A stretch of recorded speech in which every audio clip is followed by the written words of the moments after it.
देश की सुरक्षा पर अब किसी तरह का समझौता नहीं होगा। घुसपैठ और घुसपैठिए दोनों की अब शामत आने वाली है।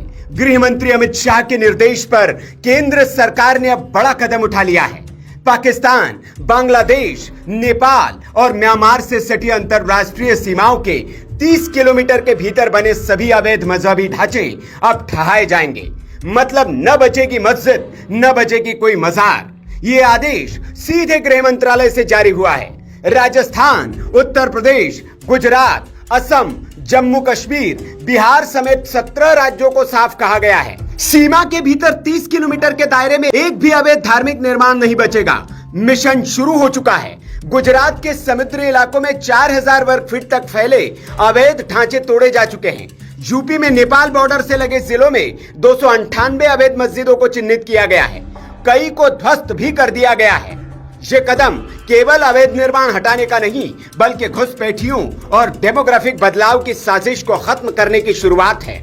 गृह मंत्रालय की जांच में सामने आया है कि सीमांत गांवों में धर्म के नाम पर धीरे धीरे बसाहट बढ़ाई जा रही थी, जिससे डेमोग्राफिक चेंज हो रहा था और यही देश की सुरक्षा के लिए सबसे बड़ा खतरा है।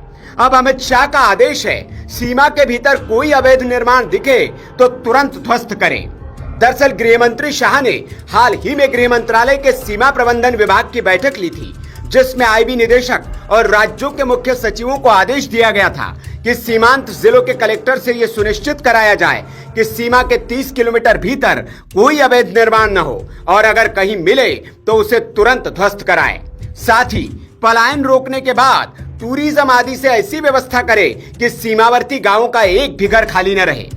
दरअसल पहली बार घुसपैठ के बाद घुसपैठिए सीमांत गांव में ही ठिकाने बनाते हैं। इन अवैध ढांचों में संरक्षण की आशंका रहती है, इसलिए अब ऐसा कोई भी ढांचा सुरक्षा को चुनौती नहीं बन सकेगा। साथ ही वाइब्रेंट विलेज प्रोग्राम 2.0 के तहत केंद्र सरकार 6,839 करोड़ रुपए खर्च कर सीमांत गांव में टूरिज्म, होम स्टे और रोजगार के अवसर बढ़ा रही है, ताकि कोई गांव खाली न रहे, क्योंकि जहां भारतीय बसते हैं वहीं से सीमा मजबूत होती है। दरअसल सीमांत गांवों से पलायन होता है और उन खाली घरों में घुसपैठिए अपना ठिकाना बना लेते हैं।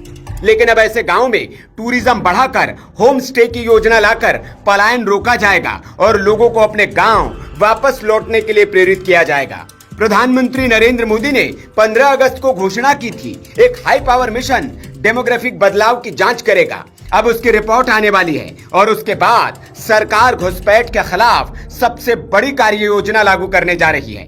सुरक्षा सर्वोपरि मोदी सरकार के लिए सिर्फ नारा नहीं, केंद्र सरकार की नीति बन चुका है। यह सिर्फ अवैध ढांचे गिराने का मामला नहीं, यह भारत की अंतरराष्ट्रीय सुरक्षा और आंतरिक स्थिरता का सवाल है। और सरकार घुसपैठियों और उनके संरक्षण देने वाले अड्डों पर भी अब बुलडोजर चला रही है। Bureau report, VK news.